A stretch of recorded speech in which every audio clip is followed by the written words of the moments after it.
Boa tarde, boa tarde. Coisa boa, muito bom ver esse auditório lotado de gente, né? É com imenso prazer que vamos dar início à nossa tarde tão especial, tão importante para o nosso município de Xeramibim. Hoje teremos como foco uma roda de conversa com o tema autorresponsabilidade, um olhar para a inclusão. Hoje teremos aqui um convidado especialíssimo para falar sobre esse tema com vocês, para que nós possamos dialogar, trocar ideias, tirar dúvidas. Temos também outra convidada aqui, altamente importante para nós, Joana Dark, certo? Mais conhecida também como Darquinha, é graduada em História pela UES, com especialização em História do Ceará, Gestão Escolar e Tecnologias em Educação. Ela também vai falar um pouco sobre sua trajetória, sua caminhada pessoal e também profissional. Mas agora, para ter todo aquele acolhimento bem caloroso, bem gostoso que a gente gosta, vamos dar início chamando a nossa secretária de Educação, professora Sandra Castro.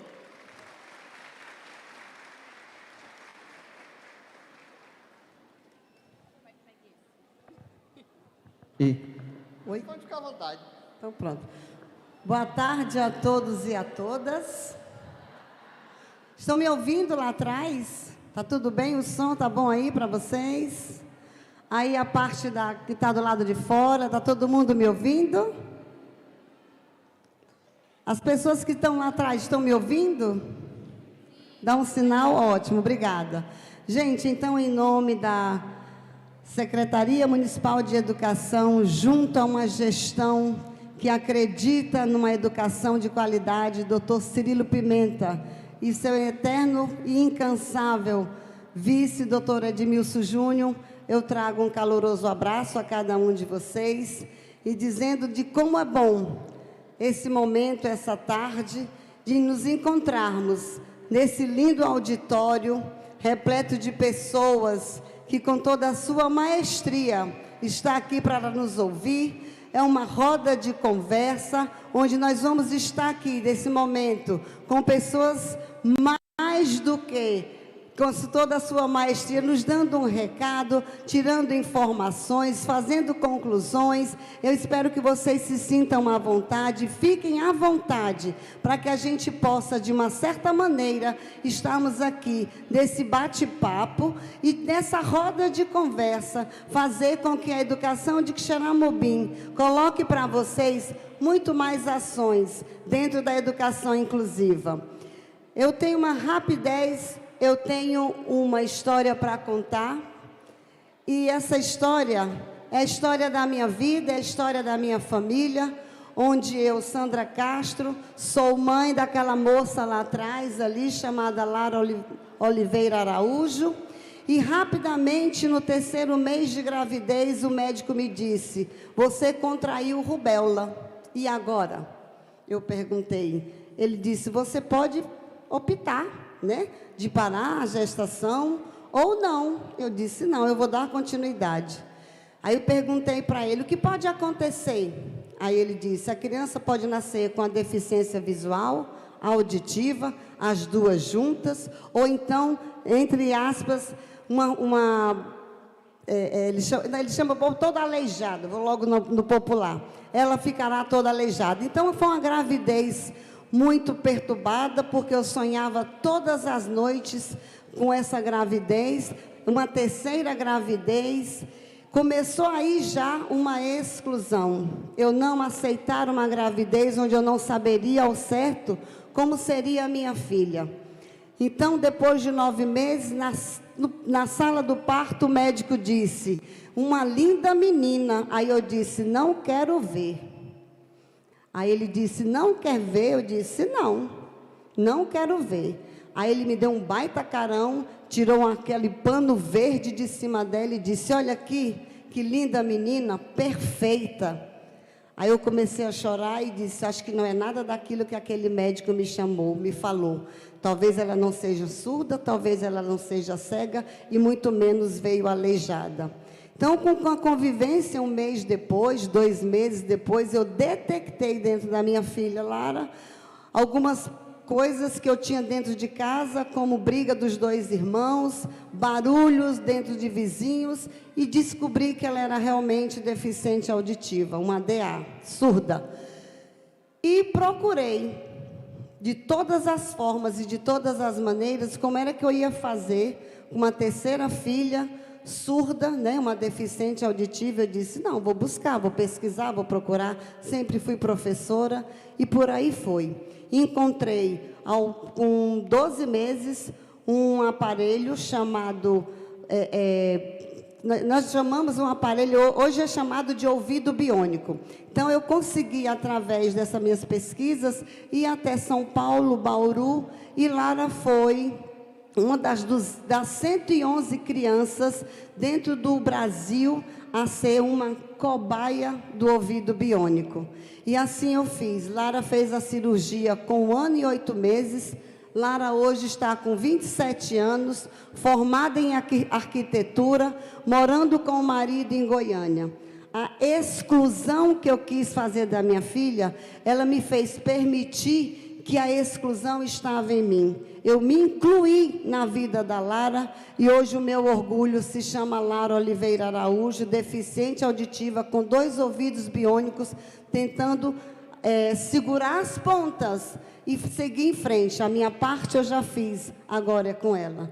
Através dessa historinha, gente, eu quero dizer a vocês que como mãe de inclusão, que como mãe professora, eu não poderia deixar o meu município, o município que eu abraço, que é a minha terra, que é a minha vida, que é o meu berço, que eu sou daqui, sou filha daqui, fazer com que a educação não tivesse um olhar criterioso, um olhar afetuoso para a inclusão. Então, desde o começo, desde o momento que eu cheguei dentro dessa secretaria, esse olhar carinhoso, esse olhar afetuoso foi para uma inclusão. Uma inclusão onde não existem vários projetos, onde existem coisas que é incapaz de dizer assim, meu Deus, não pode estar acontecendo em Quixeramobim. E está, mas está. Municípios vizinhos vêm conhecer Quixeramobim para conhecer um pouco da inclusão, conhecer um pouco do tempo do espaço integral, conhecer o município de Quixeramobim e a sua educação, que tão fortemente vem sendo bem privilegiada, vem sendo cortejada por outros municípios e ganhando a premiação que vem ganhando. Então, eu só tenho a agradecer à gestão, agradecer aos meus queridos colegas de trabalho, meus queridos professores, gestores e a sociedade, que bem abraçou uma educação de qualidade e uma inclusão dentro do nosso município. Eu queria uma salva de palmas para vocês que fazem parte desse olhar, desse carinho pela educação. Não vou demorar, porque nós temos muito mais conversa para falar. Só trouxe rapidinho aqui, dentro do meu coração, uma fala chamada escola. A escola é e sempre será um grande reflexo da sociedade, com suas semelhanças, diferenças, singularidades, multiplicidades, erros e acertos. É sobre tudo isso e terá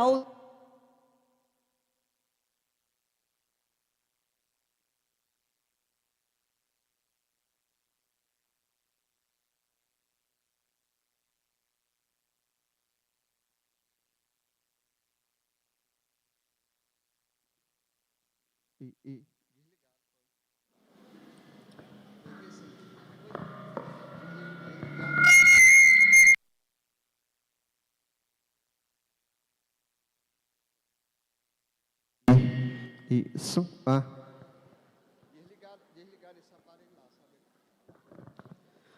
Oi, dando continuidade. Então, singularidades, multiplicidades, erros e acertos. É sobre tudo isso que teremos a ousadia de buscar e construir a estrada inspiradora da amizade, do respeito, da esperança e da alegria, tão necessário ao projeto coletivo da sociedade que tanto imaginamos.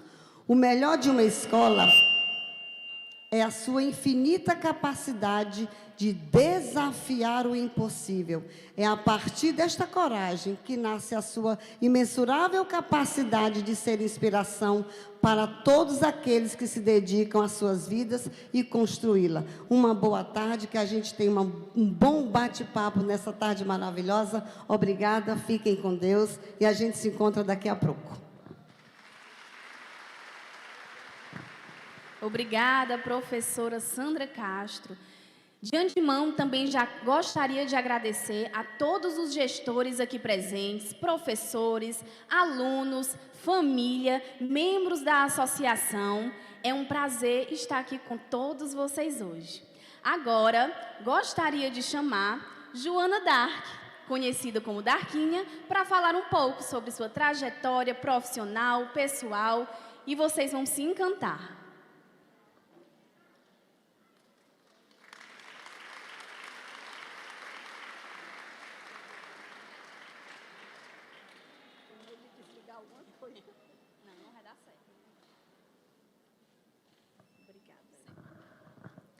Oi, boa tarde. Eu sou a professora Joana Dark. Eu nasci na cidade de Acopiara em 1967. Eu sou uma jovem senhora de 56 anos, cabelos grisalhos, naturais, graças a Deus. Eu estou usando um vestido rosa, com bolas brancas e uma sandália vermelha e uso cadeira de rodas.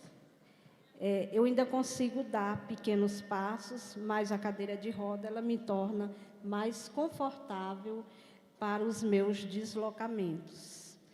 Eu sou a primeira filha de Danilo Lobo Ribeiro e Terezinha Gomes Lobo. Ela, dona de casa, ele, funcionário público. Sou a primeira filha, a primeira neta, a primeira sobrinha. E aí, Sandra, quando eu nasci sem deficiência, aí quando eu tinha 1 ano e 3 meses, surgiu o surto, o vírus da poliomielite, no estado do Ceará. Se vocês pesquisarem, final da década de 60, a maioria dos municípios do estado do Ceará aconteceu, como nós tivemos a pandemia do Covid, teve também da poliomielite, que a gente tem que ter atenção, ela está retornando. Vamos prestar atenção e cuidar para vacinar as crianças. Então, a minha mãe também recebeu de um médico lá em Fortaleza, que a gente morava no interior, não tinha um atendimento. Oi, Socorro, te amo. E nós tivemos que ir para Fortaleza. A minha mãe me levou e eu passei 2 anos fazendo fisioterapia na BCR. Cristina, também te amo. E assim, no início da minha infância, quando o vírus entrou no meu organismo e fez todo o estrago que ele precisava fazer, eu fiquei 5 anos sem andar. Então, tinha promessas, tinha visitas a igrejas, a espaços e outros, mas o médico tinha dito para a minha mãe: mãezinha, a sua filha nunca vai andar. Mas essa filha aqui, ela é muito persistente. Eu nunca fui de esmorecer por coisa pouca. Então, o que aconteceu? Eu fui estudar. Eu tive o apoio primordial da minha família. Eu gostaria de dizer para todos os pais, para as mães, para as pessoas que cuidam da pessoa com deficiência, que o melhor trabalho é dar autonomia para essas pessoas. O melhor trabalho é fazer com que essas pessoas se sintam bem. Quando eu vim para cá, a minha amiga queria pegar a cadeira. Eu disse: não precisa. Eu consigo circular no meio de vocês sem problema nenhum. Essa cadeira, ela me anima, ela não me deprime. certo? Então, assim, desde o início da minha vida, eu tive o apoio da minha família. A questão da superproteção, nós sabemos que é muito peculiar às mães. As mães superprotegem os seus filhos. A minha mãe me superprotegeu ao ponto de eu nunca ter conseguido andar de bicicleta. Esse é um traumazinho que eu tenho, viu, meu povo? Porque eu vejo pessoas com uma perna só e anda de bicicleta. Porque eu com duas não ia andar, né? Mas a superproteção dela dizia que se eu fosse andar de bicicleta, eu poderia cair, me machucar e me prejudicar. Mas não foi isso que aconteceu. Então, eu fui para a escola. E na escola, no início da década de 70, não tinha, viu, Sandra, não tinha todo o atendimento que nós temos hoje nas nossas escolas, que a gente sabe que tem. Porque eu sou professora do ensino médio e a gente sabe da dedicação dos profissionais e de toda a comunidade escolar em relação à pessoa com deficiência. E eu segui toda a minha trajetória. Eu fiz ensino fundamental, fiz ensino médio, mas eu sempre fazia assim. Quando os meus pais disseram e acreditaram que eu tinha potencial, aí eu deslanchei bastante, porque eu estudava no ensino médio de manhã e à tarde eu fazia cursos. Eu sei pintar, eu sei bordar, eu sou artesã, eu sei fazer cartões de papel vegetal, ou seja, se eu não tivesse virado ou me tornado uma profissional da educação, eu não precisaria estar em casa, nem precisaria estar necessitando de benefícios outros. Mas a minha intenção foi voltada principalmente pelo estudo. E nesse período de estudo, foram 18 anos consecutivos, eu nunca fiquei reprovada, eu nunca sequer fiquei de recuperação. Não era porque eu queria ser a melhor da escola, não. Era porque eu tinha que, todo ano, eu tinha que ter a conclusão, o término daquela série, porque eu precisava de uma pessoa que me levasse e que me trouxesse da escola. Então, era isso que estava dentro de mim. Eu não posso ficar reprovada porque eu vou ter que ocupar de novo meus irmãos ou meus pais nesse sentido. Eu tenho mais 3 irmãos. Nós comemos do mesmo arroz e do mesmo feijão quando era criança e quando era adolescente. Mas eu sou a única que concluiu o ensino superior. E como a menina falou aqui no início, né? Eu tenho formação em História pela UES, prestei vestibular, fiz o curso de História. Logo em seguida, eu fiz especialização em História do Ceará.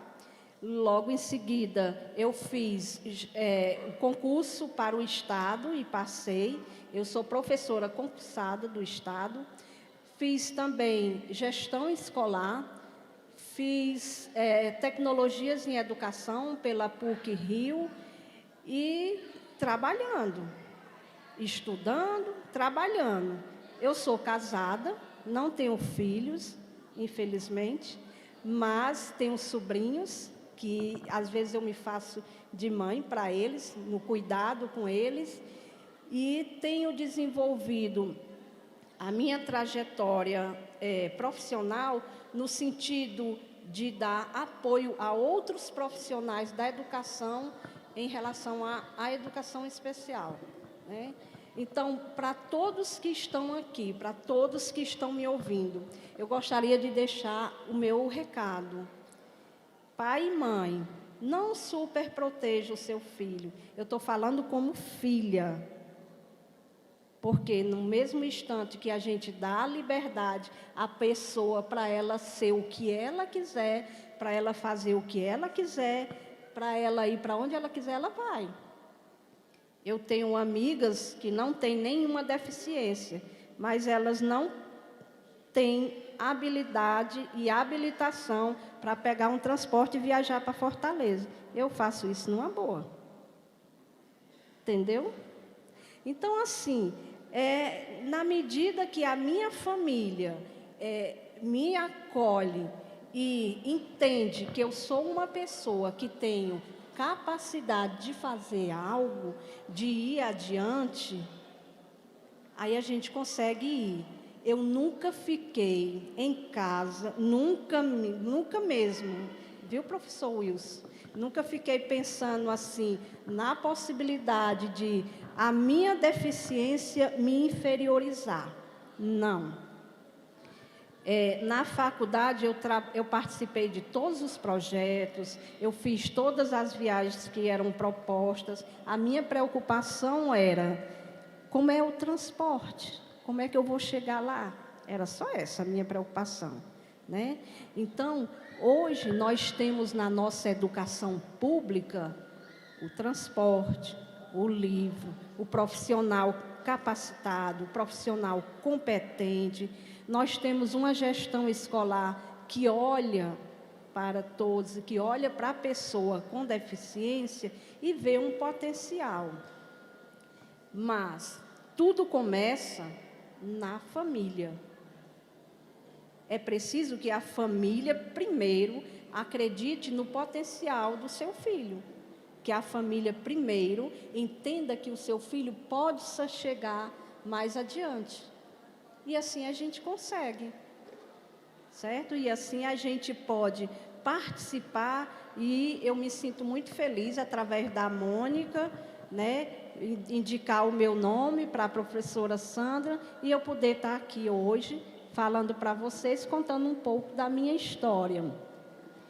E a minha história não termina aqui, porque eu vou continuar estudando, eu vou continuar aprendendo, eu vou continuar orientando, eu vou continuar dizendo para cada pai e para cada mãe que eu encontre e que tem algum filho ou filha com deficiência, eu vou dizer: amor incondicional sem superproteção. O seu filho é capaz de chegar aonde ele quiser. O pai e a mãe, eles colaboram, eles levam o filho até a escola. Mas a minha essência, ser quem eu sou, eu aprendi foi na minha família. A escola me ensinou conteúdos didáticos, mas a minha família que me ensinou a ser uma pessoa que olha para o outro e que tem empatia e que tem o conhecimento e a necessidade de ver no outro alguém especial, especial por ser um filho de Deus, especial por ser alguém que está ali para fazer a diferença na minha vida. Não é especial pela deficiência, mas por ser alguém que vai contribuir, construir a minha vida. Obrigada.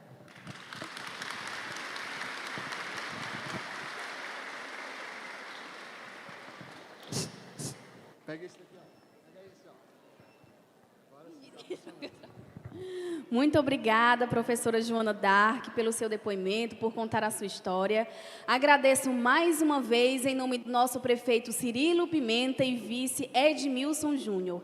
Agora, eu gostaria só de ressaltar para vocês algumas ações de impacto da educação inclusiva no nosso município de Quixeramobim. Primeiro, aquisição de materiais pedagógicos para 6 escolas, formação continuada para gestores, professores e cuidadores, aquisição de veículo e manutenção da frota que atende alunos com deficiência, emissão do documento de identificação dos estudantes com TEA, em parceria com a Coordenadoria de Cidadania e Políticas Públicas sobre Drogas, realização de processo seletivo e posterior contratação de cuidadores para alunos com deficiência, formação e elaboração de materiais pedagógicos acessíveis em parceria com o Instituto Rodrigo Mendes, um grande parceiro da Secretaria de Educação, lotação de professores especialistas para a realização do atendimento nas salas de recursos multifuncionais, diálogos intersetoriais envolvendo a educação especial no município, projeto Interação Inclusiva com Libras na Escola, o meu xodó, né? Não poderia deixar de citar aqui. Aprovação da Lei de Implantação do Núcleo de Atendimento Multiprofissional Especializado, nosso queridíssimo NAMI. Então, assim, gente, vamos aplaudir essa gestão de compromisso com a educação, que está todos os dias buscando aprender, errando, acertando, mas com a parceria de todos vocês, nós sabemos que é possível, vai dar certo.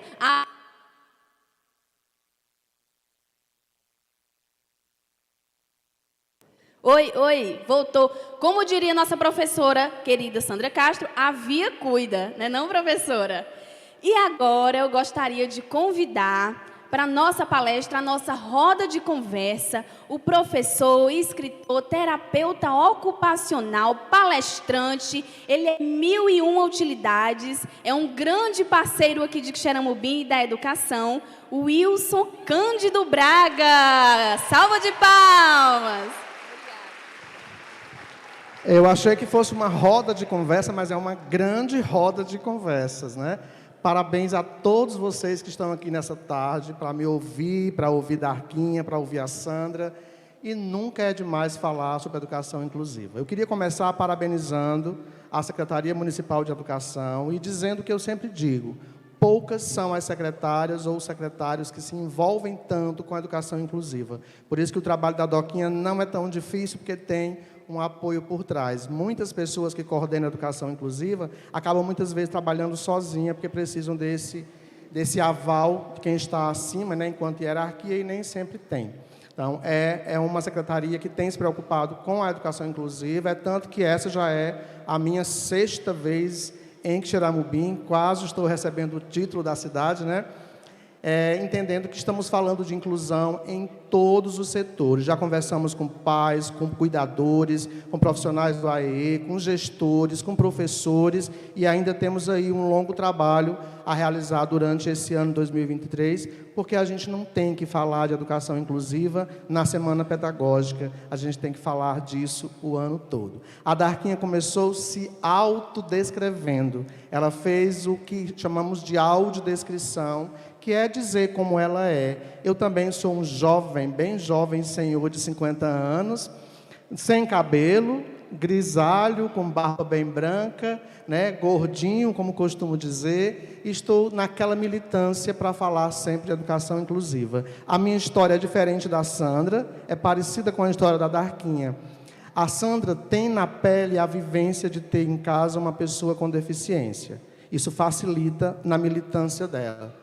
Darquinha vivenciou isso de perto, sofreu porque dentro de casa se protege em excesso, achando que está ajudando, quando, na verdade, esse excesso de proteção, que é cuidado natural, que faz parte da nossa cultura, acaba também atrapalhando. A minha história é um pouco diferente. Eu tenho 9 irmãos, tenho 32 sobrinhos e não tem ninguém ainda com deficiência. Mas a pergunta que eu faço em cima disso é: eu preciso de alguém na família perto de mim para eu entender que o outro que tem dificuldade é sujeito de direito? Aqui começa o que a gente chama de autorresponsabilidade ou autor de suas responsabilidades. Alguém sempre me pergunta: o que te fez navegar por esse caminho falando sobre inclusão? Eu tenho 27 anos de formado como terapeuta ocupacional. Eu vou ficar andando aqui, eu acho que vai atrapalhar um pouquinho. Eu tenho 27 anos de formado como terapeuta ocupacional, sou licenciado em biologia, sou licenciado em pedagogia, tenho 3 mestrados e 13 pós-graduação. Trabalhei 22 anos com educação inclusiva, não tenho ninguém na família com deficiência, mas eu sempre entendi que se eu me formei para trabalhar com, eu preciso me capacitar para receber esse com qualidade. Eu não tenho que escolher quem eu vou receber no meu espaço de atendimento, já que o meu trabalho como terapeuta é lidar com pessoas com qualquer dificuldade. E hoje a escola está funcionando assim. Eu não tenho que escolher que aluno eu vou receber, ele vai estar em sala de aula e o mínimo que a gente pode ofertar a esse aluno é uma recepção com qualificação. Por isso que a gente tem aí tantos movimentos em prol dessa construção de conhecimento. Eu tenho um canal no YouTube que dá cursos de graça. Não dá mais para aceitar que você diga, não aceito porque não fui capacitado. Você quer se capacitar? É só o que tem por aí, basta você ir buscar.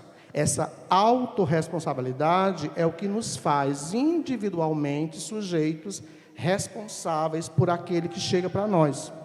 Uma vez eu participei de uma audiência na Assembleia Legislativa do Ceará e um diretor de uma escola privada disse que não concordava que as crianças com deficiência estivessem juntas das crianças sem deficiência. E aí eu perguntei, qual seria o lugar para elas? Ele disse, numa sala com as crianças com deficiência. E aí eu disse, se fosse o seu filho?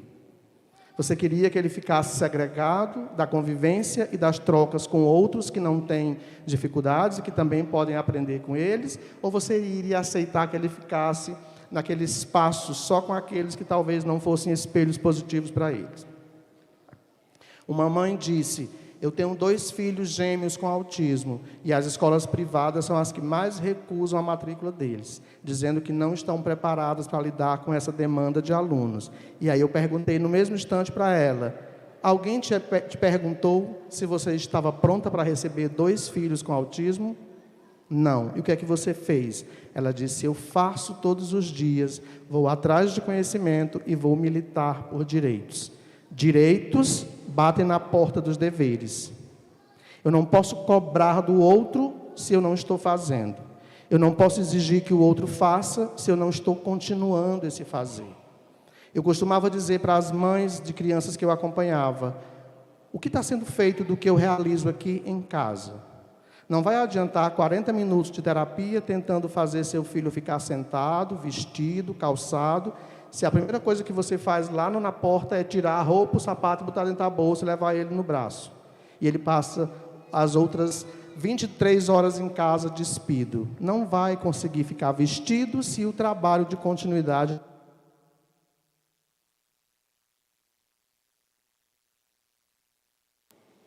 É melhor o sem fio, não? Pronto. Autorresponsabilidade é esse entendimento de que escola tem um papel... Sala de recurso multifuncional que faz a EE tem um papel complementar e suplementar.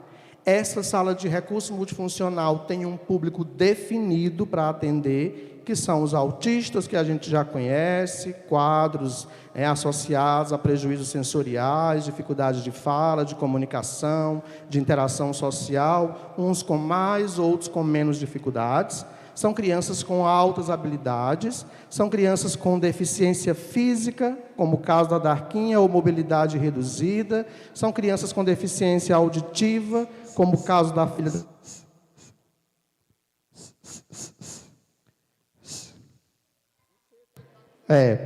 Me dê os 2 para cá, que eu fico usando um e o outro.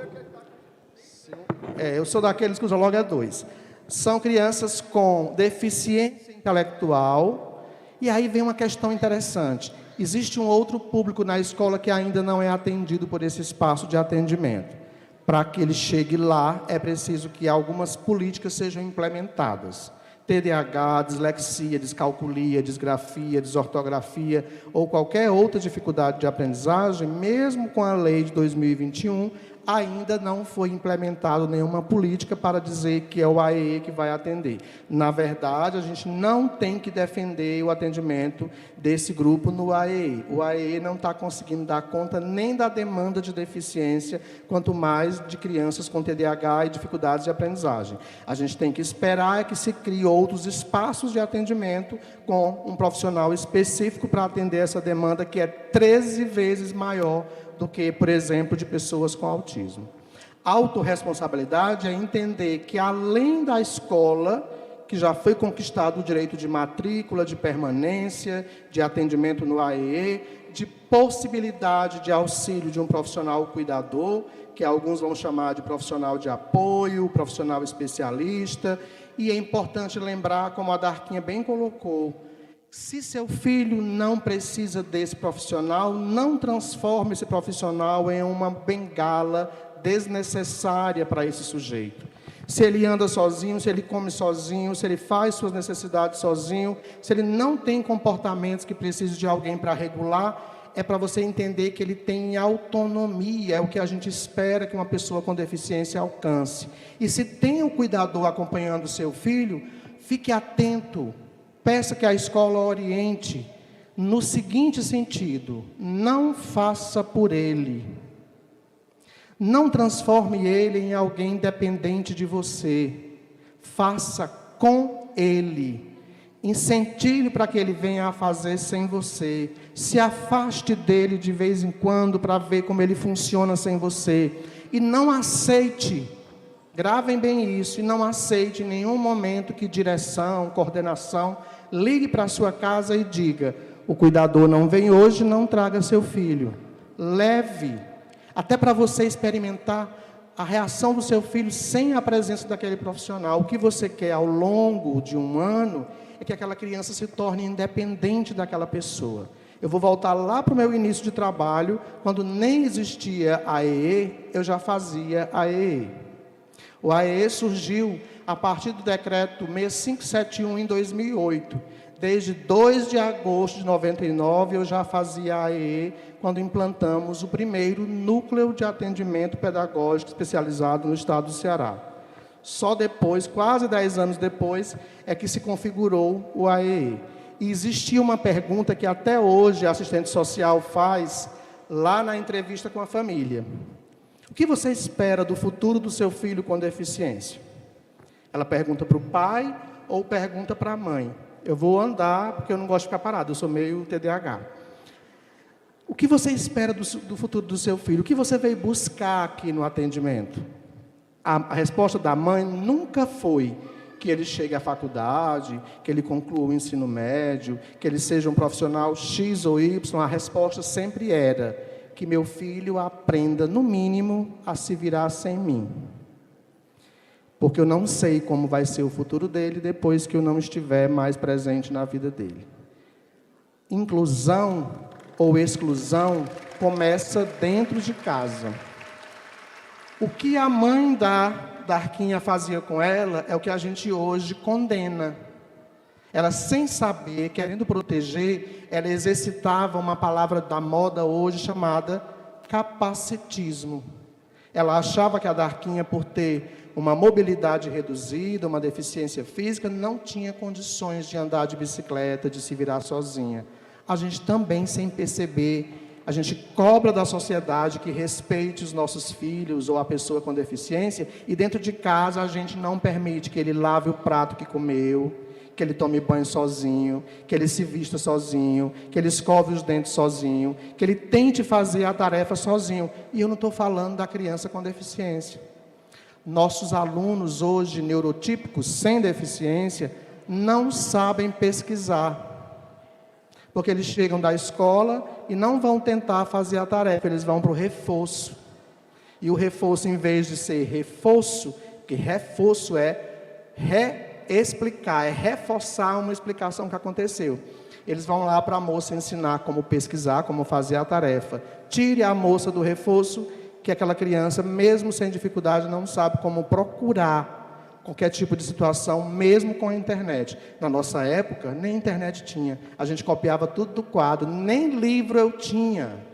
Ela esqueceu de falar, ela disse que era de Acopiara, né? Eu sou de um interior menor que Acopiara. Eu sou de um distrito chamado Flamengo. Não é aquele time do Rio de Janeiro, não. É o Flamengo da cidade de Saboeiro, pertinho de Acopiara, com poucos habitantes. E eu sou o 10º filho, o único que se formou e quis se formar, e diziam: é besteira, você está insistindo. Hoje eu sustento vários da família com o estudo que eu construí. Eu sou autor de 2 livros, está saindo um terceiro. Eu tenho um capítulo em 2 livros, está saindo mais um capítulo em outro livro. Eu tenho 2 artigos em 2 revistas. Eu tenho 2 artigos no site do Vaticano, Vatican News. É só entrar lá e botar Wilson Cândido Braga. Eu estou encantado com vocês, mas eu dei palestra semana passada para 2.000 pessoas em Aparecida do Norte, em São Paulo. para a gente entender que não é só a escola, não é só a família, não é só o cuidador, não é só as secretarias que estão buscando entender sobre inclusão. Eu falei sobre inclusão num evento junto com o padre Fábio de Mello, com o padre Zezinho, com o padre Antônio Maria, para catequistas. Por quê? Porque as crianças com deficiência estão onde elas quiserem estar.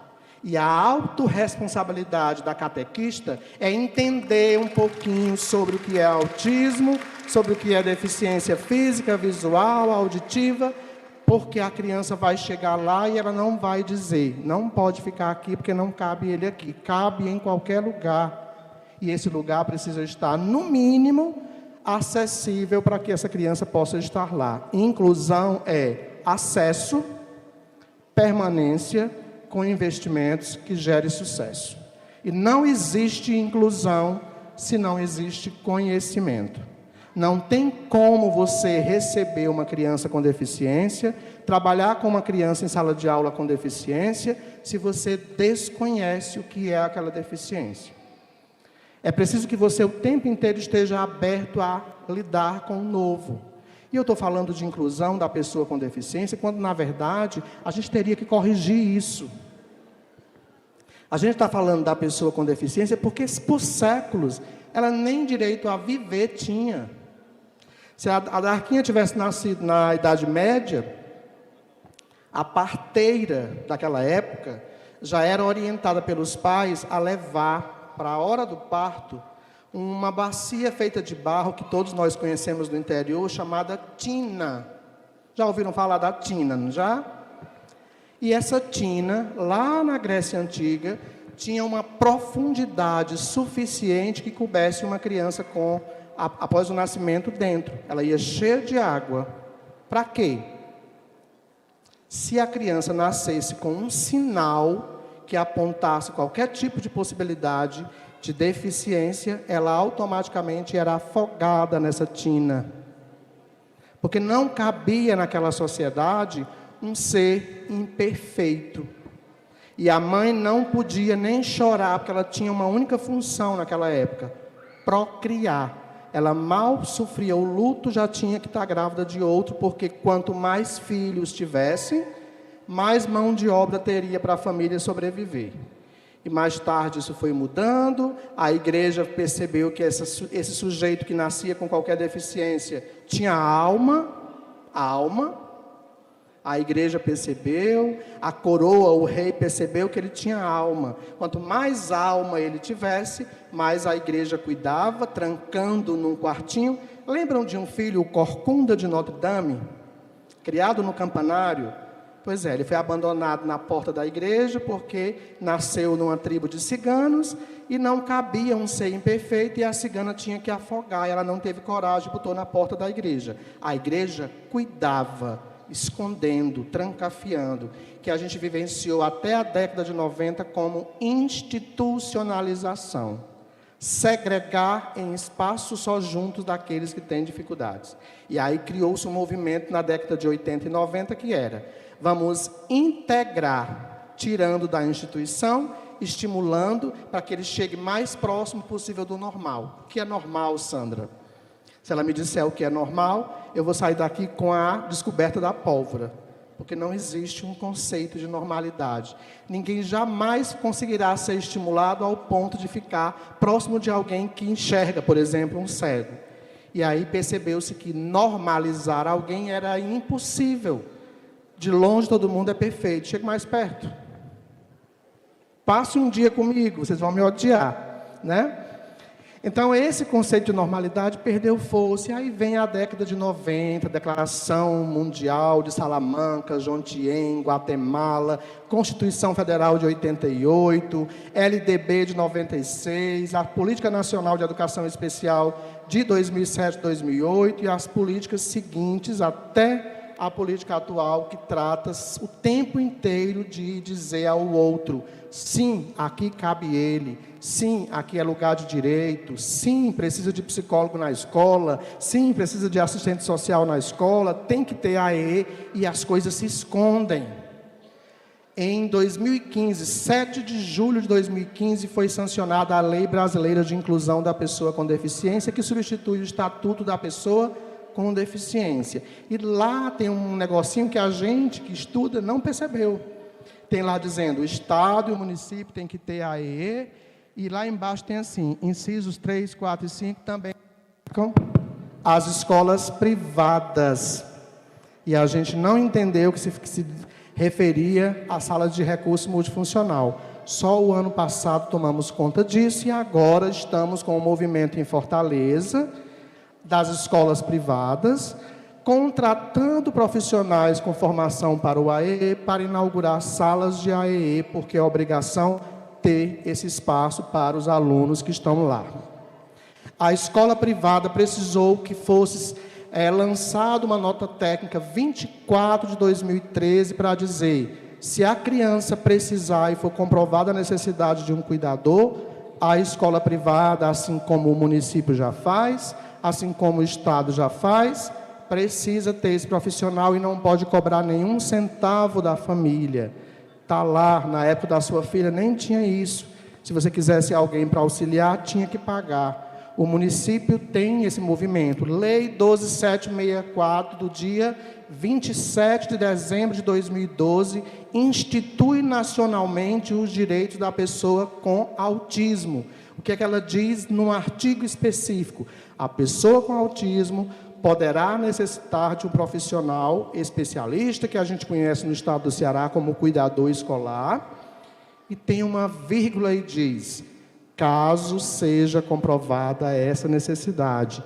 Nem toda pessoa com autismo, nem toda pessoa com deficiência física, nem toda pessoa com deficiência intelectual pode necessitar do cuidador. Quanto menos esse cuidador for presente na vida dela, se ela não precisar, mais ela tem chance de ir e vir. E a gente tem que aplaudir se a criança se vira sozinha, sem esse profissional, e não ficar o tempo inteiro querendo que ele esteja junto com ela. Tem perguntas que é assim, ele tem que ficar com ela até o fim do ensino fundamental 2, eu oriento que seja no máximo 1 ano ou 2 anos estourando.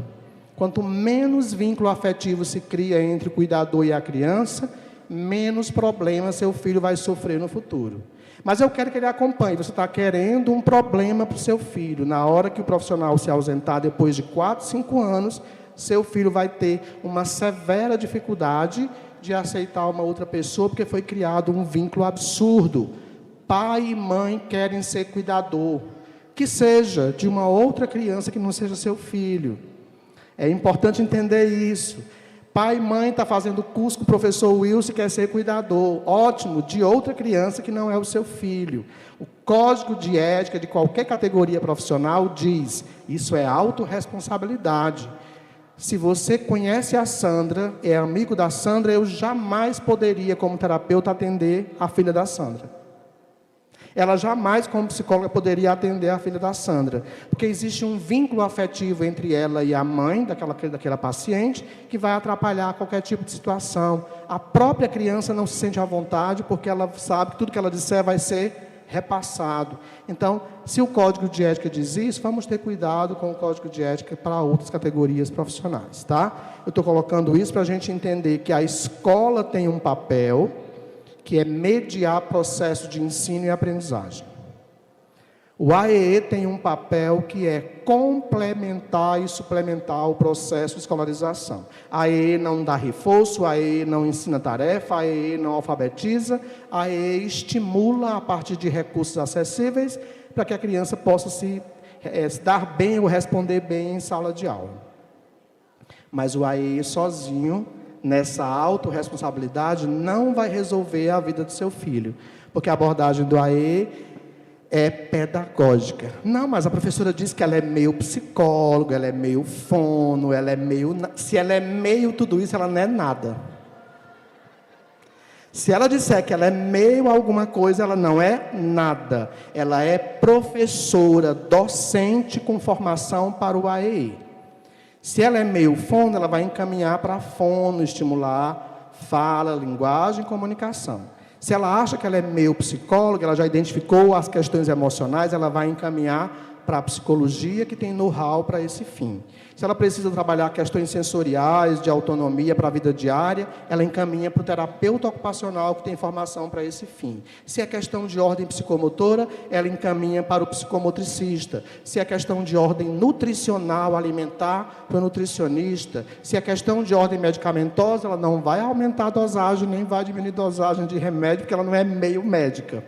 Ela encaminha para o neuropediatra ou o psiquiatra infantil ou o médico que acompanha aquela criança, tá? Não existe graduação pela metade. Ela fez uma graduação e ela agora se habilitou para o trabalho no AEE. Clínica. O NAMI que a Sandra colocou aqui, que já foi inaugurado não, né? O NAMI, ele vai contemplar serviços multidisciplinares, que vai ser a continuidade do trabalho que o AEE pedagogicamente faz.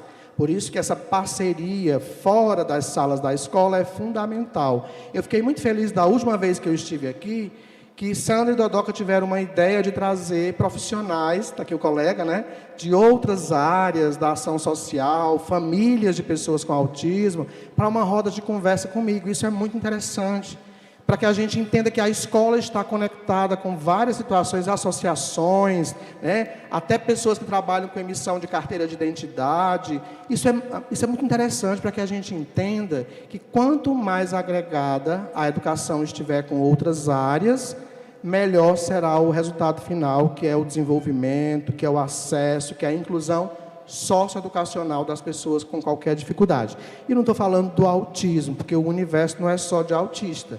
De todas as deficiências, nós temos um quantitativo imenso de pessoas com autismo. Mas nós temos síndrome de Down, que tem deficiência intelectual, nós temos síndromes com deficiência intelectual. Oi? Não entendi. Diga. Boa tarde. Sou mãe de um aluno da rede pública, né? Ele é autista, sou presidente da Associação de Familiares e Amigos dos Autistas de Quixerambi. E é uma pergunta frequente no grupo, né, que as mães sempre estão perguntando. É necessário um diagnóstico, mesmo vendo que o aluno tem a necessidade do cuidador? Um diagnóstico por parte de quem? Médico. Vamos lá. Não é que seja necessário um diagnóstico por parte do médico para que você tenha direito a um cuidador. Todas as políticas que falam dos direitos da pessoa com deficiência se amparam na deficiência, tá? Quando a gente fala de ferramentas acessíveis, adequação curricular, estar e ter direito a qualquer situação dentro do contexto escolar, estamos falando da nota técnica 04/2014, que diz que o laudo não pode ser prerrogativa para nada enquanto ferramenta de inclusão. Mas o laudo faz com que o trabalho que se vai realizar nesse espaço seja um trabalho seguro. Por quê? Se ela chega para mim, eu suponho que ela tenha deficiência física, mas eu não tenho certeza, eu posso pedir que ela faça alguma atividade que venha atrapalhar o desenvolvimento dela. Então, de posse desse laudo, que é uma questão posterior, o AE pode começar o processo de atendimento, pode se solicitar o cuidador se houver uma necessidade visível para esse caso, mas esse laudo vem para dizer para a escola que o filho dela pode entrar no censo para que possa receber matrícula dupla, e a escola tenha condições de trabalhar com ele. O professor vai ter que entender sobre esse diagnóstico para qualificar o trabalho que vai ser ofertado a essa criança. Eu vou ter que ter certas ressalvas com algumas atividades para não comprometer. O autismo é um desses quadros que, se você não tiver conhecimento, você vai pegar no braço e vai causar um desconforto que ele pode ser sensorial. Você vai falar muito alto no microfone, desrespeitando a dificuldade auditiva. E quando se tem esse laudo, se tem uma informação adicional sobre esse sujeito, que vai fazer com que todos da escola se ajustem a ele. Não, aí eu não vou ficar na dependência. Eu vou começar todos os processos que eu posso começar, mas a orientação que se faz à família é: vamos buscar por esse laudo, para que a gente tenha qualidade no serviço que está sendo ofertado, legitime de fato o atendimento educacional para ele, tenha amparado legalmente que esse cuidador é legítimo, não está sendo uma questão de suposição, porque precisa desse documento para amparar qualquer tipo de solicitação. Tá? De repente vai vir uma cobrança do médico com relação à secretaria, que está se ofertando cuidadores para todas as crianças, que não tem nenhuma necessidade estampada enquanto comprovação. O laudo não é prerrogativa, o laudo é uma informação adicional. Tá? Pode começar o processo, mas é importante que a família vá buscar por esse laudo. Por que eu coloco essa questão da família buscar por esse laudo? Porque a gente sabe que tem famílias, famílias e famílias. Vocês que estão na associação sabem que tem aquela família que cobra e faz. Tem aquela família que cobra, aponta culpados, mas não faz. Não sabe? Tem aquela família que é parceira, tem aquela família que atrapalha. Tem aquela família que continua o que você faz e tem aquela família que desfaz o que você acabou de fazer. Eu estou falando do contexto geral. E quando se fala de pessoas com deficiência, não estão fora do contexto geral. Portanto, o laudo não pode ser uma ferramenta cobrada para se começar o processo, mas vai se cobrar ao longo do processo para legitimar qualquer tipo de situação. Tá? É importante lembrar disso. Porque a gente sabe que tem famílias que não... Olha, tem famílias, gente, que a secretária de Educação providenciou que alguém levasse para a consulta. E ela ainda assim não quis ir.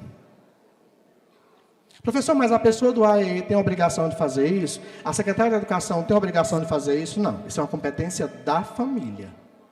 A obrigação da escola é das paredes para dentro.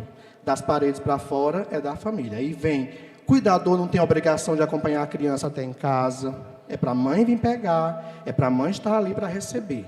Tá? A gente já teve casos, eu particularmente, no atendimento, que a mãe saiu para fazer compra enquanto a criança ia ficar comigo 40 minutos. Terminou os 40 minutos, cadê a mãe? Está lá no extra fazendo compras, está lá eu tendo que ficar com a criança junto com outra, atrapalhando o atendimento da outra, ou deixar com alguém que não poderia ficar porque tem outras tarefas, enquanto a mãe saiu. Vai para o atendimento, é no contraturno, a mãe não pode se ausentar, tem que ficar lá fora esperando. Foi orientado que a mãe vá buscar por esse laudo para ter todos os seus direitos assegurados, a mãe tem que correr atrás disso. Tá? Quando eu digo autorresponsabilidade, estou colocando cada um no seu papel. Família tem um papel, escola tem um papel, secretaria tem um papel, a AE tem um papel e os trabalhos que se faz fora dessas paredes são outros papéis que cada um assume. Nós temos um grande privilégio na educação. Secretaria, até falei no último encontro, Secretaria de Saúde, de Ação Social, disso ou daquilo, não capacita profissionais. É uma vez perdida na vida. Secretaria de Educação está o tempo todo trazendo cursos, formação, palestra, encontros, mostrando que esse movimento, que ainda é um movimento em construção, que é a inclusão da pessoa com deficiência, está sendo todos os dias alicerçado, alimentado, plantado e cobrado. É tanto que a gente esteve no último encontro conversando com gestores. Professor, mas a inclusão na escola não é o professor que faz? É não. É o porteiro, é a moça da limpeza, é a moça da cantina, né? É a moça da biblioteca, é o pessoal de secretaria, é o coordenador, é o diretor, é o professor. A AE não faz inclusão. A AE faz atendimento. Inclusão fazemos nós, quando recebemos o outro em sua diversidade, respeitamos esse outro na sua forma de ser e de agir. Isso é inclusão. É quando a gente olha para o outro com respeito, entendendo que cada um tem uma forma diferente de funcionar, de aprender. Por isso o professor em sala de aula copia no quadro, traz a tarefa escrita, explica, usa projetor de slide. Ele está tentando atender a todos os estilos de aprendizagem dos seus alunos. Mesmo sem saber, ele está tentando levar a sua informação a todos eles. E a gente ainda encontra uma séria resistência por parte de alguns professores, de adequar atividades. Ele manda para o AE fazer. A AE não tem a obrigação de ajustar conteúdo de matemática, de história, de geografia, ele nem tem a obrigação de entender sobre isso. Ele tem a obrigação de entender sobre as deficiências que ele acompanha, de trabalhar com atividades que estimulem as competências das crianças para que elas saiam das dificuldades e consigam alcançar potencialidades. Quem vai fazer a adequação é professor de sala de aula. Ele traz uma atividade para a criança pintar, é a Peppa Pig. Tá, ele está dando aula de quê? De matemática. E onde é que a Peppa Pig entra na matemática? Se for para ele contar quantas Peppa Pig tem, é matemática. Se for só para pintar a Peppa Pig, é enrolação. Tá? Adequação de atividade é autorresponsabilidade do professor e tem que estar dentro do contexto da aula que ele está dando. Não pode ser uma coisa descontextualizada. Se a aula é de botânica, no mínimo para pintar uma árvore, se for o caso. Se a aula é sobre fauna e flora, plantas e animais. Se é para ser só uma questão de ocupação da criança, ela fica em casa e se ocupa em casa. Também não é para aceitar que o cuidador fique andando pela escola às 4 horas de aula, enquanto o professor dá aula para a turma. Isso acontece? Sim. Manda para o AEE porque não está conseguindo ficar em sala de aula. Durante o tempo de aula, a responsabilidade do professor é sobre todos os seus alunos. O AEE tem horários de atendimento pré-agendados. Não é delegacia para registro de ocorrência. Não manda para lá para fazer registro. Gente, falar de autorresponsabilidade é entender que nós temos papéis definidos. A gente nem entra no trabalho do outro e nem critica o trabalho do outro. A gente simplesmente tenta entender o que o outro faz para que esse outro seja parceiro, para que esse outro continue o trabalho que a gente está realizando. A família tem um poder maior do que ela possa imaginar. Todo esse movimento que nós temos de inclusão e de políticas tem acontecido e está acontecendo porque tem famílias reivindicando melhorias o tempo inteiro. Isso tem sido muito positivo, mas a família não pode apenas reivindicar, ela tem que participar do processo. Vamos voltar lá para o passado. Foi dito em décadas atrás que a família atrapalhava o processo de intervenção da pessoa com autismo. E depois se refez essa fala para entender que a família não atrapalha, mas ela tem que ser participante desse processo. Ou a família se envolve, ou o trabalho do psicólogo não vai fazer efeito nenhum sobre aquela criança que está sendo acompanhada. Oi. Boa tarde para todos. Professor, é porque aqui, por exemplo, eu sou testemunha, tanto na escola pública como no setor privado, crianças com 11 anos de idade, no 5º ano, sem conhecer as letras. Então, isso, para mim, eu imagino que para a criança seja uma tortura entrar numa sala de aula, onde está dando um conteúdo super diferente. Então, eu não acredito que, desde o início, essa criança teve direito a tarefas adaptadas. Vamos lá. Existe uma prerrogativa nas políticas públicas que é o seguinte: para onde eu devo encaminhar essa criança com deficiência? E uma das falas é: você não vai colocar ele, com 30 anos, numa turma de criança com 5.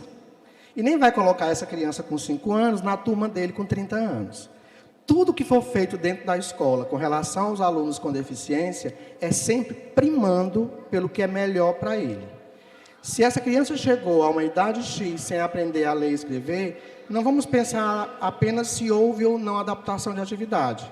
Não estou analisando, eu estou ouvindo a sua pergunta. O que tem por trás da sua pergunta eu não posso saber, porque eu não conheço a realidade. Então, eu não posso achar que foi apenas porque não se trabalhou a adequação de atividade.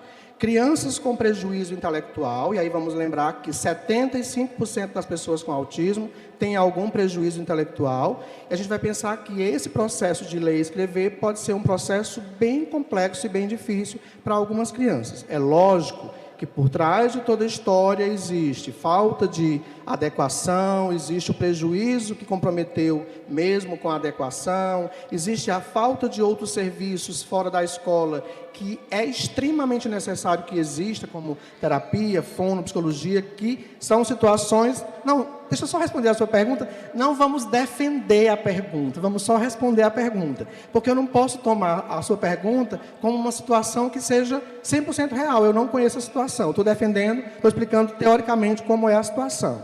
Então, essa criança nem sempre passou por esse processo. Se passou, vamos entender que pode existir tanto um prejuízo intelectual significativo, como pode ter acontecido falta de ajustes de atividades que não contemplou dentro desse processo de estimulação. Só de 2008 para cá é que a gente viu a sala de AE começar a funcionar e ainda assim, quem trabalha na sala de recursos multifuncional, seja estado ou município, vivencia um grave problema dentro da escola. Não é a secretaria, não é a direção. Ainda existe um mal-estar entre professores e quem trabalha na sala de recursos multifuncional. Quem está me ouvindo sabe do que eu estou falando. Ainda há quem pense que estar na sala de recurso multifuncional é um benefício, não faz nada, não precisa estudar, não precisa se preparar, porque atende a criança individual. Ainda existem essas questões de forma equivocada. Eu estava conversando com ela antes de vir para cá. Em 2008, as pessoas se estapeavam para ir para a sala de recurso multifuncional. Elas até matavam para ir. Por quê? Porque elas ganhavam 30% a mais em cima do salário. Olha, deixa eu dar um exemplo. Quando eu comecei a trabalhar no Estado, eu fui incumbido de uma tarefa que era ir com a minha equipe a várias escolas onde tinha salas especiais, para fazer a avaliação das crianças, para ver se elas tinham condição de estar na sala de aula no processo de inclusão. Uma professora quase bate na minha cara, porque eu fui numa escola e a gente começou a avaliar e saiu uma criança para o 5º ano, saiu uma criança para o 6º ano, saiu uma para o 4º ano. Ela disse, eu estou vendo a hora eu perder os meus 30% porque você está acabando com a minha sala. Por ela, aquela criança ficaria 10, 15, 20 anos ali para que ela não perdesse o direito de ganhar os 30%. O que é que o Estado fez? Acabou com os 30%.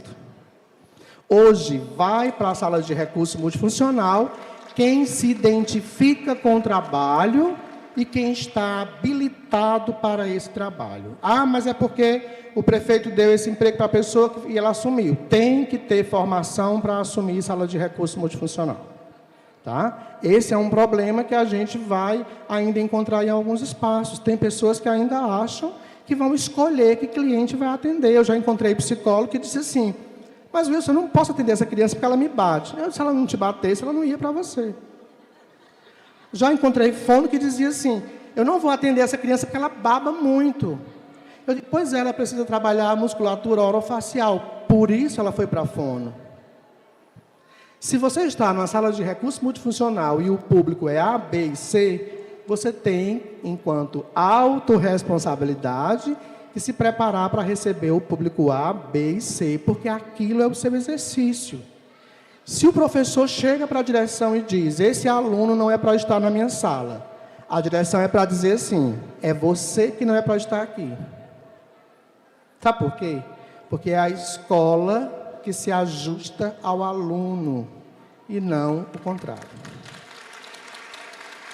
E a escola tem feito isso. A escola tem ofertado formação, palestras, cursos, tem ofertado capacitação, tem ofertado atendimento educacional especializado, tem ofertado cuidador escolar, e ainda é um problema porque tem município que as pessoas não querem ser cuidador escolar. E aí está virando um problema em algum local, porque está acontecendo aqui também, né? Então, a escola tem feito um grande papel. É o papel perfeito? Não, porque nem o nosso é. Mas a gente tem que estar atento para ver até onde vai erros e acertos e cobrar para que os acertos sejam mantidos e os erros sejam corrigidos, né? Boa tarde, eu sou a mãe do Cauã. O Cauã, ele é deficiente auditivo, ele tem TDAH, déficit de atenção e ele é autista. O Cauã, professor, ele fez um excelente ensino fundamental. A escola dele foi lá no Belém, na comunidade do Belém. Eu fui muito parceira da escola na época, porque na época o Cauã hoje está com 18 anos. Na época, professor, lá na escola ninguém sabia o que era hiperatividade. Então, assim, eu fui muito parceira da escola, a escola foi muito parceira comigo e fomos muito parceiros também com os multiprofissionais e os profissionais, no caso o psiquiatra, o neurologista. Tudo que eles diziam para mim fazer, eu fazia. Tudo que eles diziam para a escola fazer, eu passava para a escola fazia. Então, nós caminhamos de mão dadas na época. Eu acredito que naquela época era mais fácil, porque era o Cauã, só o único Cauã naquela comunidade que tinha esse problema. Então, a escola se interessou mais, foi mais parceiro. A Secretaria da Educação foi muito parceiro comigo também. Chegando no ensino médio, eu já não tive essa parceria. O Cauã não teve direito a um acompanhamento no AEE, não teve aquele acompanhamento que ele tinha no ensino fundamental. No caso, foi outra parceria, a escola e a mãe. Eu fui muito parceira. E nós tivemos um problema porque nós chegamos na pandemia. Outro problema. Exatamente. Só que para o Cauã foi melhor, porque o Cauã ele não gostava de ir para a escola, ele não gostava do barulho da sala de aula, aquilo incomodava ele, porque ele usava aparelho auditivo, então aquilo... Então, em casa, as aulas online, ele teve um rendimento muito melhor, sabe? E a mãe aqui, graças a Deus, tinha feito faculdade AD, né, à distância, então a mãe tinha um certo conhecimento, então para o Cauã foi ótimo, a mãe dava aquele suporte em casa. Então ele fez um excelente ensino fundamental também, ensino médio também. Só que o Cauã ele vai para a faculdade. Aí eu me preocupo agora com a faculdade. Ele ainda não foi para a faculdade, porque ele está se preparando para fazer uma cirurgia da coluna. Então ele disse, mãe, eu não quero começar uma faculdade e ter que parar para poder fazer, né, a cirurgia. Então vamos resolver o problema da cirurgia. Mas eu me preocupo na questão da faculdade, porque o Cauã ele tem um problema com a matemática. Aí a geneticista descobriu que ele tem descalculia, entendeu? Por isso que ele tem o problema com a matemática, sabe? Então, assim, será que ele vai ter esse suporte? Ele vai ter um certo suporte? Aí agora, outro problema, questão aqui a Joana. Você falou assim que a mãe, ela super protege, né? Exatamente, né? Assim, eu sou aquela mãe que eu protejo, até onde eu devo proteger.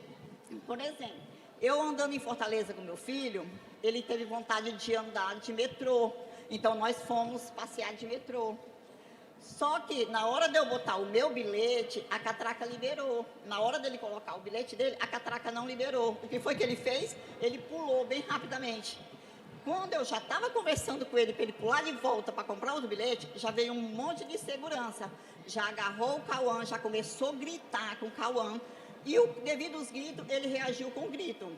O segurança gritava, ele gritava mais alto e aquilo ficava. Eu tive que falar que ele é autista para poder chegar no bom senso. Quando eles souberam que ele era autista, aí sim foi que entenderam. Mas e se eu não estivesse junto com meu filho? Não ajudaria, não. Não ajudaria porque tinha um monte de gente lá e ninguém foi a favor do meu filho. Entendeu? Se eu não estivesse lá, já tinham levado meu filho lá para dentro, já tinham chamado a polícia, já tinham batido nele. Entendeu? Só uma para responder aqui as colocações dela. Parabéns pelo envolvimento. Se você superou o Fundamental 1 e 2 e junto com ele superou o ensino médio, superou a catraca do metrô, vai superar a faculdade também. Tá? Essa é a diferença quando se tem uma família envolvida. Só uma dica. Nem toda deficiência está estampada em você. As pessoas olham e veem que Darquinha anda de cadeira de roda. Mas o autismo não tem cara. Tá? Então, a reação de quem vê um rapaz pulando uma catraca, não é preconceito, ele nem sabia que seu filho tinha autismo. Por isso que algumas famílias usam o lacinho, usam o crachá. Pode ser que ele não goste, porque é um adolescente, não quer estar taxado com um negócio para chamar a atenção, né? Mas, às vezes, até o diagnóstico no bolso você tem que andar. Sabe por quê? Porque eu já vi casos de pessoas parando a mãe que estacionou na vaga da pessoa com deficiência e dizer assim, aqui é para quem tem deficiência. Meu filho tem autismo, mas nem parece. Parece com o que o autismo? Com um Smurf azulzinho? Né? Então, essa questão de proteção, quando você diz eu super protejo, mas você solta a corda para ele caminhar. Tá? Então, essa questão aí deixa eu falar. Você já falou. Se aquiete aí, só um pouquinho. Que tem alguém ali na fila. E eu vou dizer uma coisa, viu? O Cauã, ele dirige, viu? Ele já está aprendendo a dirigir, ele dirige. Então, assim, a mãe... Então ele está melhor que você, né? Porque ele está dirigindo já, né? Gente, isso mostra que nossas crianças com deficiência, seja ela física, auditiva, visual, intelectual, autismo, elas podem chegar aonde a gente no passado nem imaginava que elas pudessem chegar. Ela disse assim, mas tinha só o meu. Até 2013 nós não tínhamos autistas na escola. Nós tínhamos aquela criança esquisita, estranha, inteligente, que não interagia, o nerd, diferente, o CDF. Com a Lei 12764, nós temos hoje autistas em todas as salas, porque o lugar de qualquer criança, dentro da faixa etária escolar, é na escola. Então, no passado, a gente colocava na mão e balançava. Quem ficasse agarrado aos dedos, ficava. Quem caísse por eles, ia para outro lugar, menos esse espaço. E hoje a gente tem uma conquista imensa, que é o direito de acesso. E esse acesso é agora nossa luta para que ele seja qualificado com o serviço que a gente espera que exista. Você queria falar? Levante. Vem para cá falar perto de mim, antes. É assim, eu tenho um filho, ele tem 4 anos. Aí eu queria saber como é que a gente identifica um autista. Muito bem. E qual é o grau? Vamos lá. Não vamos falar de grau. Sabe por quê? Vou já explicar. Quando é que a gente identifica que alguém tem autismo? 4 anos já passou da idade de identificar. Tá? Dificuldade para falar. Fala, mas não se comunica, só repete o que as pessoas falam, ou o que acabou de ouvir, ou o que ouviu em momento anterior. Você perguntou, olha para mim, déficit de atenção, né? Olha para mim. Dificuldade de fala, dificuldade de comunicação, quando quer se comunicar ou quer alguma coisa, pega pelo seu braço para usar como bengala. Dificuldade com interação com as pessoas, pode ter dificuldades com barulho, pode não ter, pode ficar dentro da caixa de som e nem se preocupar com barulho, pode ter dificuldades com a alimentação, ou não come muitos alimentos porque seleciona por cor, por textura, tá? Pode ter desconforto em função desse barulho e se automutilar, mas o que caracteriza o autismo é prejuízos de fala, comunicação e interação social e aquela presença de padrões que são repetitivos. Rotina rígida, ritual de repetição de movimento, de repetição de comportamento, de dificuldade com qualquer coisa nova. E aí o que é que você faz? Está desconfiando? Procura um neuropediatra ou um psiquiatra infantil. Na verdade, com 1 ano e meio até 2 anos e meio, 3 anos, já era para ter fechado o diagnóstico. 4 anos já está tarde, mas não tão tarde que não se possa estimular. Então, se está nessa idade, vá atrás de um neuropediatra. E aí vem o que ela colocou. Aí entra a importância do laudo. Esse professor precisa entender, a partir de um documento, que ele tem que ajustar ferramentas do seu trabalho para que esse aluno seja contemplado por ele. Trabalhar sobre suposição não ajuda. É preciso ter uma certeza. E quem vai atrás da certeza é a família, tá? Eu acho que a gente está quase no tempo, né? Essa roda de conversa é uma roda para vários encontros. Olha eu me oferecendo para voltar, né? Ah, olha só, na verdade já dei 2 vezes. Quem tiver interesse em cursos gratuitos ou com taxas quase de graça, vai lá no meu Instagram, Wilson Cândido Braga, eu posto tudo lá. Tem um canal no YouTube com quase 600 vídeos, Wilson Cândido Braga. A gente já deu curso de formação para cuidadores gratuito no ano passado para 7.000 cuidadores do país inteiro. Demos agora de novo em janeiro para 2.500 cuidadores e todo mês tem curso. Agora em março começa um curso sobre autismo. Quem tiver interesse em participar é só me chamar pelo WhatsApp, eu passo as informações. Diga, amor. No início do ano a gente teve, os professores, uma formação com o senhor. E aí eu fiquei encafifada com a coisa. Encafifada, vai, diga. Desencafife. Porque o senhor falou que não se chamava mais atividades adaptadas. Ah, vamos lá. E aí eu quero saber o que eu me chamo agora. Na verdade eu falei, mas vamos corrigir. Por que não adaptada? Tá? Vou adaptar essa cadeira para ele. É uma coisa feita de qualquer jeito, é um remendo. Eu vou adequar essa atividade para ele. Então, não é adaptação curricular, é adequação curricular, que eu estou adequando de uma forma coerente a como essa pessoa funciona. Adaptar é você ir dormir na minha casa hoje sem avisar e eu adaptar um colchão lá no chão de qualquer jeito para você dormir. Adequar é você me avisar e eu preparar um quarto com ar-condicionado, com café da manhã, né? Coisa do tipo, ok? Diga lá, as perguntas agora vão surgir. Pronto, é rapidinho. Eu sou professora, eu sou mãe de um rapaz que tem 25 anos, ele tem TDAH, ele tem descalculia. E graças a Deus eu moro aqui em Xeramubim, ele fez uma excelente educação infantil, Fundamental 1, 2, ensino médio, e agora ele está terminando o nível superior, já vai para o estágio. Aí qual é a dificuldade dele agora?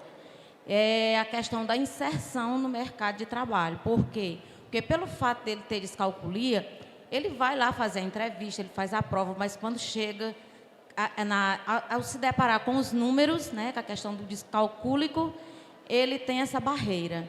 Mas nós vamos vencer. Vamos, porque ele já passou por todas essas etapas. E chegar ele é o maior, ele enquanto sujeito de direitos, que ele entende que é sujeito de direitos, ele diz, eu vou vencer. E vai. Deixa eu te dar um exemplo parecido com o seu filho. Vocês conhecem um rapaz que já tem 60... Não sou eu, que eu tenho só 50. Ele já tem 60 anos e parece que ele ainda está naquele avião fazendo Top Gun. Com a mesma idade, né? Aquele rapaz chama-se Tom Cruise. Ele tem dislexia. Ele nunca leu um texto. Ele bota um fone de ouvido e converte o texto em PDF, em TXT, e a leitura vai para o fone de ouvido dele. Porque ouvindo, ele consegue decorar o texto, e lendo, ele se perde nas palavras. Então, se seu filho é um sujeito de direito, ele vai encontrar o direito dele e vai reivindicar por ele. Se ele chegou na universidade, já é um patamar de conquista absurdo. E agora falta conquistar mais um espaço. E essa vitória, eu falei para a Sandra hoje, se não houvessem pedras no caminho, o resultado da nossa conquista não teria o mesmo sabor. Não é verdade? Ela diz, eu estou agora preocupada com a faculdade. Você vai ser outra que vai trazer um depoimento e dizer, foi feliz a chegada, está difícil, mas não está impossível. Gente, eu conversaria com vocês a noite inteira, mas já estamos em quase 6 horas. Oi, diga. Presto? Só Boa tarde. Esse microfone parou demais, o Wilson fala demais, essa nota dá uma... Eu nem usei os slides, né? Coitado do André com essa câmera. Gente, boa noite quase, né? Sim, dizer, dá satisfação de ver esse espaço lotado para conversar, para ouvir, para dialogar, bater papo sobre um assunto tão pertinente, tão agradável.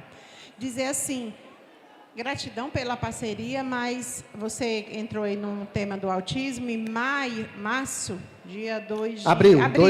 2 de abril. Comemora-se as lutas, né, o Dia Alusivos às Lutas e Conquistas Mundial Nacional do Autismo.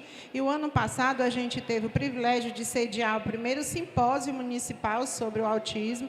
E esse ano nós já estamos nos organizando, mesmo que o professor não possa estar aqui, porque ele ama estar aqui, né, ele já deixa isso bem claro. A gente já está aqui nos comprometendo enquanto secretaria, enquanto educação, enquanto município, de que faremos, sim, o segundo simpósio para continuarmos esse diálogo, essa fala, essa roda de conversa sobre o autismo, viu? Que bom, fico feliz. E eu espero ser convidado, né? Isso também. Gente, a gente chega... Quando eu digo assim, o autismo está, a deficiência está onde ela quiser estar. A gente, quando constrói caminhos, a gente chega em todos os lugares. Tá? A internet tem esse poder negativo e positivo, mas a gente tem que olhar para o que é bom e perceber que ela pode nos levar a lugares imensos. Eu já estive em São Miguel dos Campos, em Alagoas, eu já estive em Brasília, eu já estive em São Paulo, no Instituto Anglicano, na Paulinas Editora, em Jundiaí, em Aparecida do Norte. Vou estar agora, dia 23 de setembro, na CNBB, que é dentro da Congregação dos Padres e Bispos do Brasil, falando sobre inclusão.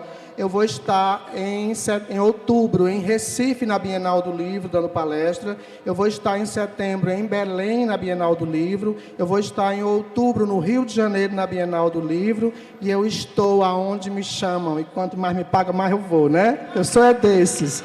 Muito obrigado pela presença de todos vocês. É um imenso prazer estar aqui em Xeramubim, sempre muito bem acolhido, por essa secretária que faz o possível e o impossível para que as coisas aconteçam, e quando não acontecem, não depende apenas dela, depende de todos, né? E que se cada um fizer a sua parte, a gente tem resultados cada vez melhores. Eu espero continuar sendo convidado a voltar, porque eu venho com o maior prazer, sem nenhum problema, porque eu sei quanto é prazeroso falar para quem quer ouvir a minha fala. Muito obrigado pela presença de todos vocês.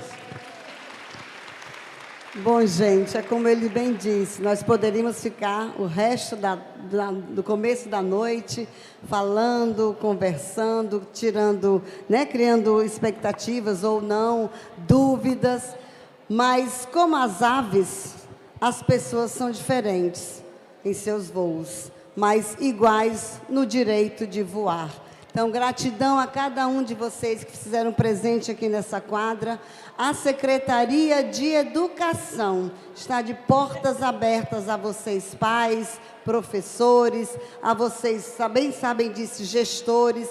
Vão até a secretaria, tirem as suas dúvidas, conversem com a gente, procurem se informar, busquem soluções junto com a Secretaria de Educação, que nós estaremos, sim, de mãos dadas, para que todos possam ser de inclusão e abraçados. Então, a grande diferença é vocês fazerem parte da educação com a gente. Gratidão e obrigada por acreditar que existe, sim, essa educação de qualidade. Um grande abraço, fiquem com Deus. Obrigado, gente, até breve.